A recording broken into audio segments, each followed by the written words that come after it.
how to send a video using Google Drive. First, let's talk about why you want to use Google Drive to send videos. It's a great way to share large files that might be too big for email. Plus, it keeps everything organized and easily accessible. Start by opening the Google Drive and tap the plus icon in the bottom right corner and select Upload File.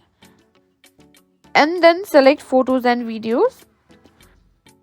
Click on Upload. Once your video is uploaded, go back to your Drive page and find the video you want to send.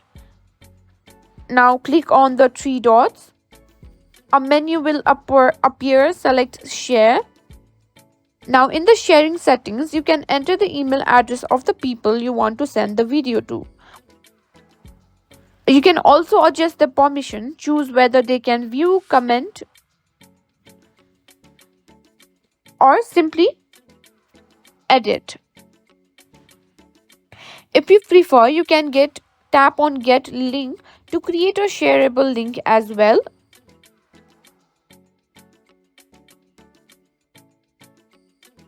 Like this.